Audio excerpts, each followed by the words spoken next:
Hello, I'm Mr. E, and I love roguelikes. The challenge, the progression, the failures and successes, and of course, the randomness. Nothing beats a good roguelike. But finding the good ones is a challenge in itself, and that's where I come in. Welcome, traveler, to the Rogues Gallery.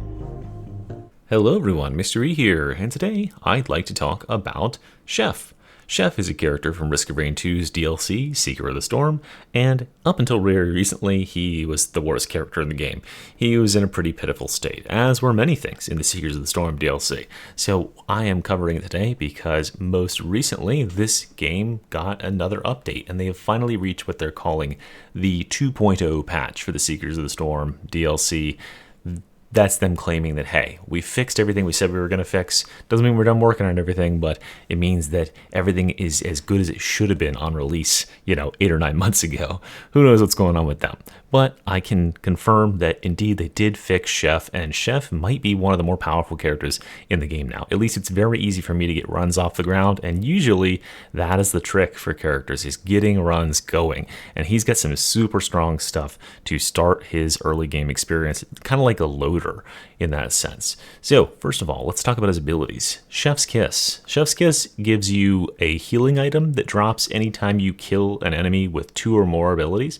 So that's as simple as having hit them with a left click from a cleaver and then a right click from your flamethrower, your seer, and that's going to drop you a healing item. Now this healing item, I wasn't able to figure out exactly how much it heals, but it's pretty good, honestly. And because you're just going to be doing this to almost all the enemies, that's really nice, right? That's like having a monster tooth.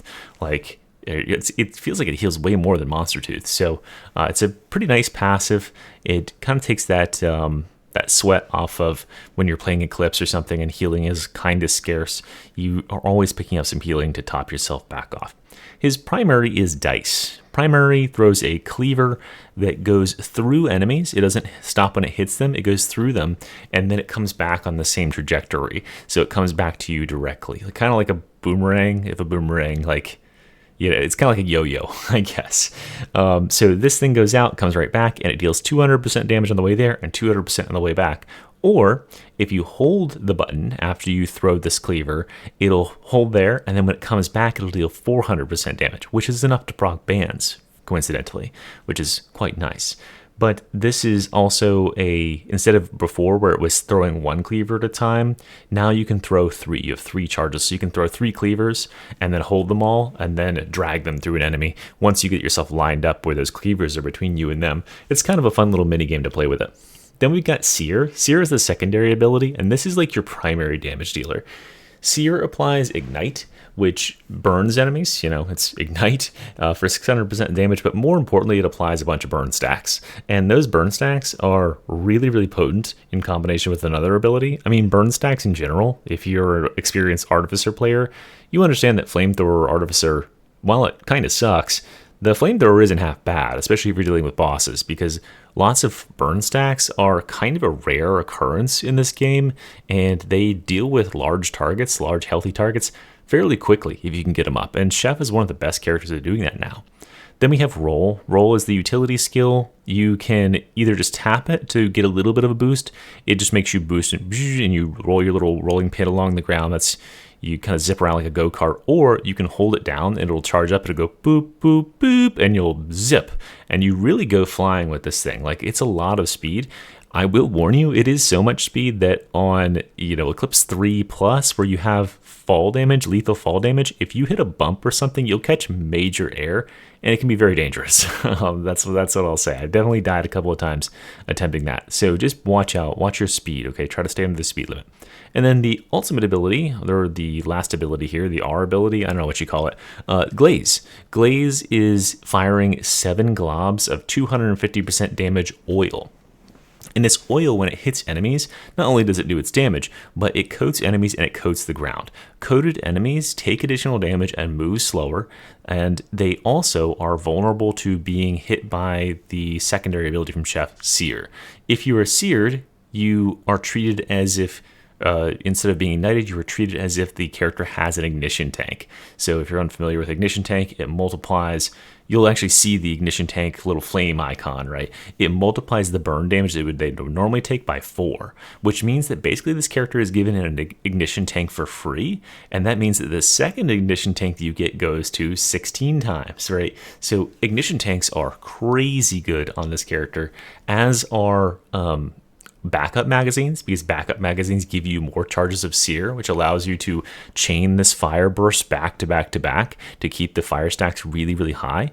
Just one glaze coating plus like maybe 2 uses of sear will kill a boss in stages like 1 through 3, no problem. So he's really good at wiping out those early bosses, which a lot of times can be a struggle for some characters if they don't get good items, they don't have an early start. And since it's an AoE attack, it can also deal with like, you know, just maybe you just get unlucky and it spawns you a bunch of elite stone golems or something. You got to deal with a big horde of them. So that's all covered by these abilities. Now, he also has secondary abilities, the replacements for these abilities, which was also introduced in this patch. I think these are all right, though I honestly prefer the primary ones. His replacement for his seer ability, his flamethrower ability, his secondary ability, is the Icebox. Icebox shoots 3 ice cubes, and these ice cubes can hit enemies, and when they are oiled, instead of being burned, or instead of being double burned, or quad burned, or whatever we're calling it, they are frozen. So that can be pretty cool for utility. Then instead of roll for your movement ability, you can replace it with oil spill, which causes you to kind of launch up in the air and spin around and glob down oil below you, which you know, that can be good for spreading oil, and you'll need it to spread oil if you replace his last ability. Instead of glaze, you can take Yes Chef, and Yes Chef is like a modifier ability. You use it, and it will make the next ability that you cast do something extra. So, for instance, with his dice ability, which normally throws cleavers in a straight line in front of you, when you throw the next cleaver, it'll throw empowered cleavers in all directions around you. So it'll like kind of like screen wipe-ish. And then Seer will do a bunch of bonus damage, etc., etc. I think it's pretty cool. However, I prefer the default setup for Chef. I think it's just a really nice kit. I've always loved burn stacks in this game. I've always loved, like, you know, getting ignition tanks when you happen to have a bunch of gasoline. And so being able to just skip that gasoline step and go straight to burning things with your own flamethrower feels very nice. I'm very satisfied with how they've improved Chef, and I've actually been very satisfied with how they've improved most of the aspects of this game. Now, there is actually another DLC coming out soon, and this DLC might be closer than we think. It was announced at PAX yesterday. This new DLC is going to be called Alloyed Collective, and it seems to feature a lot of the Solus units, you know, those round sort of orbs as enemies, the ones you see a lot on stages 4 and 5. And they don't have any release date featured for this update. I mean, if I were them, I wouldn't lock myself into a release date either, given what happened with their last update, but they have released some specifics about how many of certain things are coming out, which makes me think they're probably a lot further along in the process than we would give them credit for. They definitely have new maps because those are featured in some of the footage, but there's going to be 6 new stages. They say that some of them are machinery choked fortresses, buried caverns, cliffside scrapyards. There's going to be 2 new survivors, one of which returns and one of which is brand new. 7 new types of drones, one of which allows you to augment your playstyle with, these all allow you to augment your playstyle with wild abilities, they say. And there's a new station that you can modify these drones to suit your needs, which sounds pretty cool, honestly. I've always thought drones were like a kind of an underexplored part of the game. There's 7 new types of enemies, and a new teleporter encounter, and a final boss that is going to be a new sort of end game for the game.